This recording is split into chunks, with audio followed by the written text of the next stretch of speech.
Okay, so picking up right where we left off, let's get a little housekeeping on the way. So let's go to File, let's go to Save Scene As, and we'll call it Level 1. That way we don't lose our work. Second of all, we said that we want the missile to rotate, because right now it even though it shoots at an angle, the missile image itself is straight up and down, it's vertical. So what we're going to do is we're going to go into the script that controls the missile, and we're going to put in the start section, because as soon as it fires, we want it to have the proper rotation. Get component, transform, UR angles equals new vector 3, 0, 0, negative 15. Basically what this is saying is we're going to change the rotation by 15 degrees on the Z axis, because X, Y, Z. So let's run that so we can see that happen. So if you're over here, which is about 15 degrees, looks good, looks spot on, it's pointing right at it. But if you come over here, not so much. The missile definitely, the tip of the missile is not pointing at it. But what we've done is we've staked out the location. This is basically placeholder code that gets us close to where we want to be. Ultimately, we then have to modify this by changing this. Rather than this being a constant, it would be a variable, and we'd put in a couple lines that calculate this based on the horizontal position of the mouse. But again, this is just meant to be placeholder code where we've staked out what we're going to do and where we're going to do it. You just come back and fine-tune it later. Now, second thing, or third thing, since the first thing was creating the level, saving the level, we want the crosshairs to be destroyed. So right-click, create C#, and we'll call this target control. We'll click on the crosshairs. We'll put the target control onto it. We'll open that script.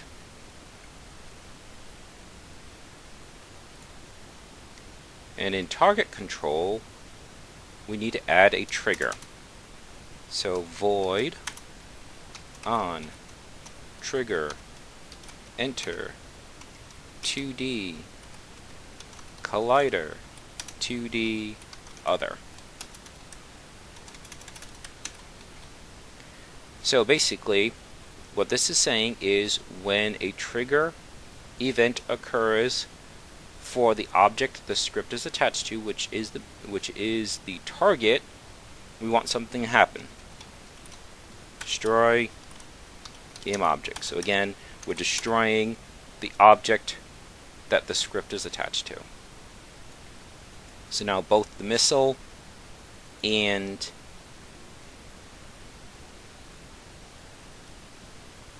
the target should now destroy. Excellent. So now, sequentially, since they're being destroyed, the next thing we need to do is have an explosion. I'm going to go through this really quick. Basically, it's going to be a particle system. I'm not going to explain all the little ins and outs. You'll see how as I change variables, how the particle system changes. But to do a thorough explanation of particle system, that in itself is a series of tutorials. But I'll show you the basics. If I go a little quick, you simply can just pause the video and change the settings. So game object particle system, call this boom.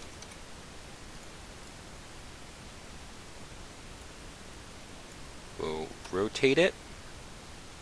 We'll change the shape to a circle. The duration will be about 0.45. The start lifetime will be about 0.8. Start speed will be about 0.8. We'll grab the control points and shrink this as small as possible, because we want it to be coming from a very small origin. Start size, let's try 0.2. And we will increase the emission to like 300. Alright, let's increase max particles. We're not exceeding it because there's no dead zones, but we're about to increase the emission rate, so I want to make sure I don't accidentally exceed it. I guess we could change the start size a little bit.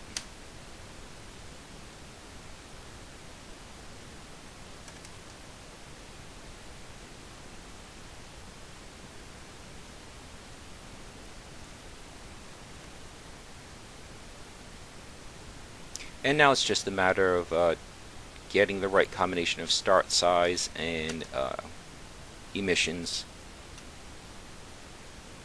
Okay, that looks good. For color over lifetime, I'm going to do two things. A, we're going to have the color change from like a yellow to a red, and we're going to change the transparency.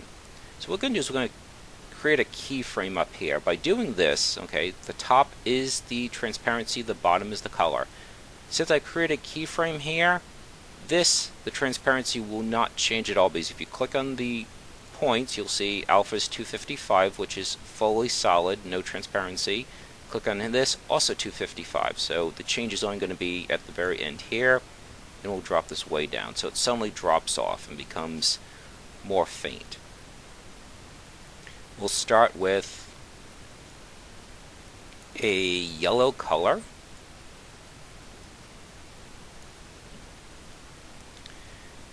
And then we will go to red.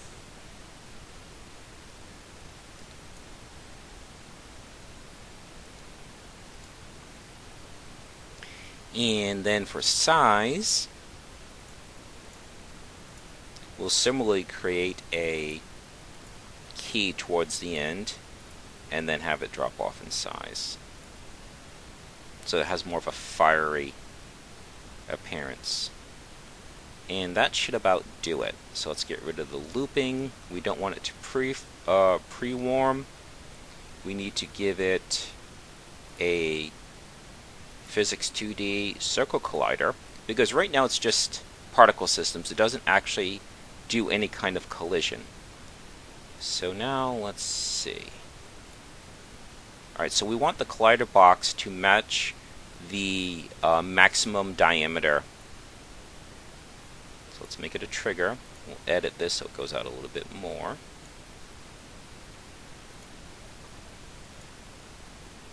So ideally what you'd really do is, since the explosion isn't instantly its maximum diameter, it actually travels out over a period of start lifetime 0.8 seconds. What you'd actually want to do is you want this circle collider to be changed via a script to the circle collider can increase in size as the particle system increases in size. We're not going to be that detailed. We're just going to have the particle system be the full destructive range to begin with. Now, we're also going to want this to...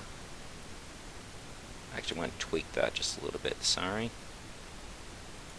Alright, now what we want to do is we want this to self-destruct. So create C#, and we'll call it self-destroy. The reason for it is, even though the particle systems go away after 0.8 of a second, the final particles would disappear at 1.25, because it's this is emitting for 0.45, and those get destroyed 0.8 later, so 1.25 seconds. So what we want to do is, even though the particles stop, the collider box is there, and the collider box would keep destroying things. So what we want to do is, for self-destroy, we're going to put self-destroy on the particle system, and in self-destroy, in the start section, we're going to do destroy game object, so destroy the object that this script is attached to, which is the explosion. But, and this is an optional argument, but we're going to use it here, you can give it a timer. We just said that the final particle will be destroyed at 1.25 seconds. So what we want to do is we'll just give it the benefit of the doubt. We'll have this be destroyed ever so slightly after that, 1.26 seconds. we'll save that. So now we should get an explosion. Actually, not yet, sorry. Let's take the explosion, drag and drop it here to turn into a prefab, to delete the original, and now we need that explosion to be summoned. So we made the explosion and it self-destroyed, we just didn't have the ability to summon it. So basically, we're going to attach it to the missile, and when the missile gets destroyed, it'll instantiate the explosion. So let's go to missile. And so the missile control script, public, transform, boom, obj, we'll save it. We'll go to the missile prefab, and there it is. So drag and drop the boom to it. And now we just need it to instantiate it. So we already have the trigger to destroy. Again, we're in missile control. We have the trigger to destroy the missile. So that's when we also want to instantiate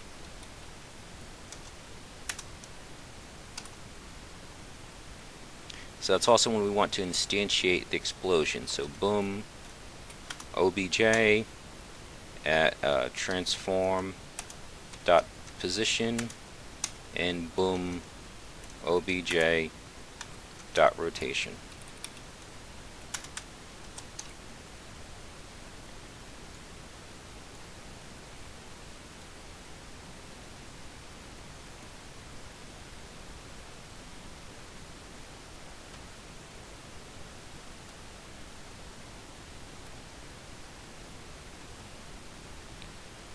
So there we go. So it's really starting to look like a game now. And let's just take a second to add in a variable to track how many missiles we have remaining. So in the GM object, public, static needs to be static so it's accessible throughout the application. Needs to be integer, so int,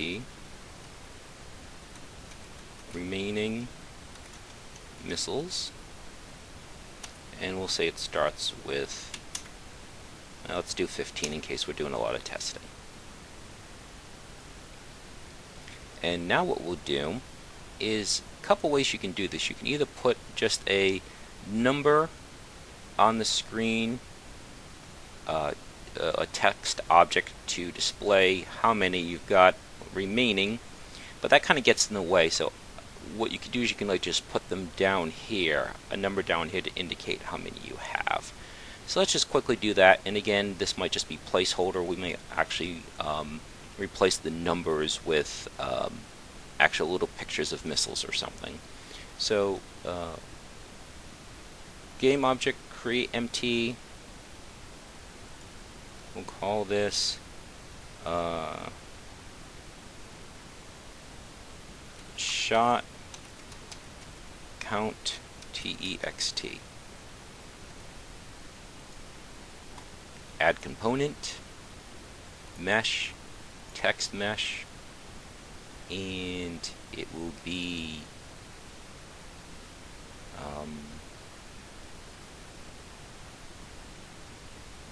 character size 0.15, and font size will only be like, say, 14, and the font, the Arial, and we said we're going to start with 15.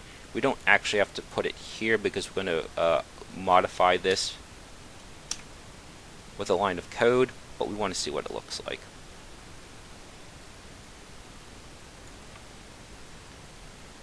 And now what we're going to do is you won't see that because it's being covered by the ground. So what we're going to do is we're going to take a moment to highlight the mounds, and we're just going to change these to order in layer -1. So whatever number is highest, so right now it would be 0, that's on top. Anything lower is beneath it.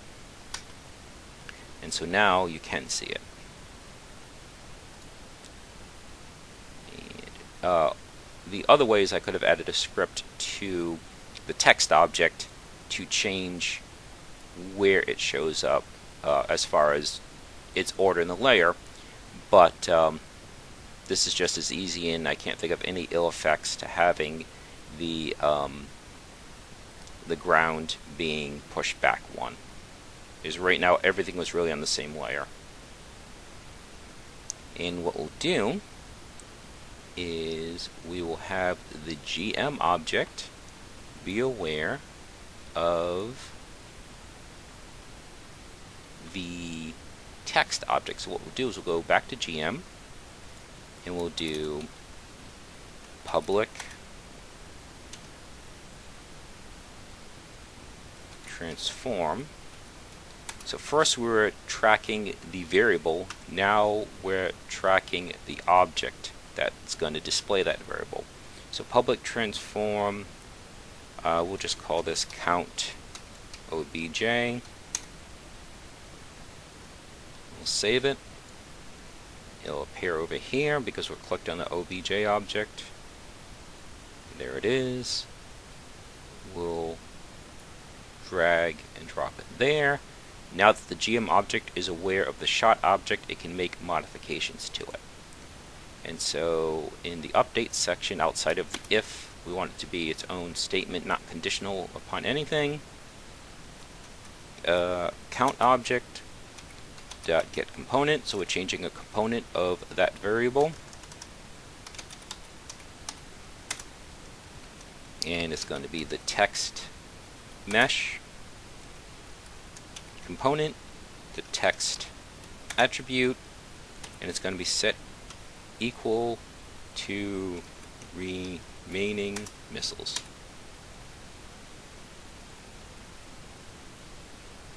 And now what we need is when the missile fires, this number gets decreased. And then we're almost done. So missile control, actually, we want the missile to be consumed as soon as it's shot, and actually it's shot right here in the GM area. So if we fire a missile, we instantiate the missile, we instantiate the lock on target, and remaining missiles minus equals 1. So whatever the total is, reduce it by 1.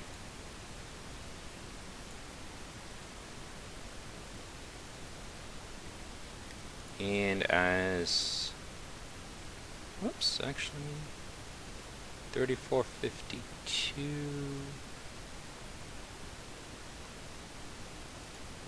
Okay, so what it is this is text and this is a number. It doesn't like that. So to string. And we'll save that. So again, this is a number. This is text. You would think it could display it, but it actually wants the number to be converted to text. And that error should go away now.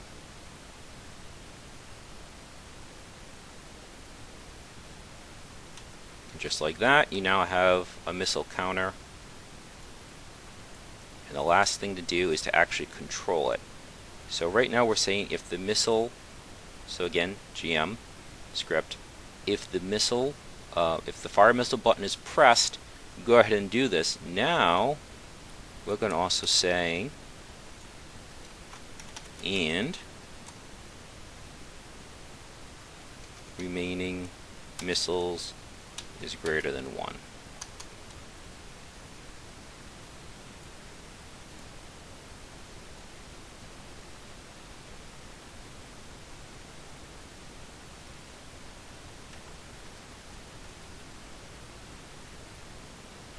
Okay, so it still says 1.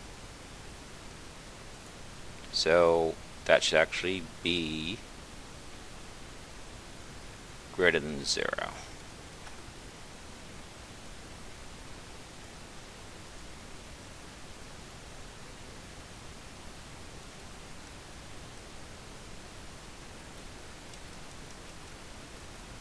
Perfect.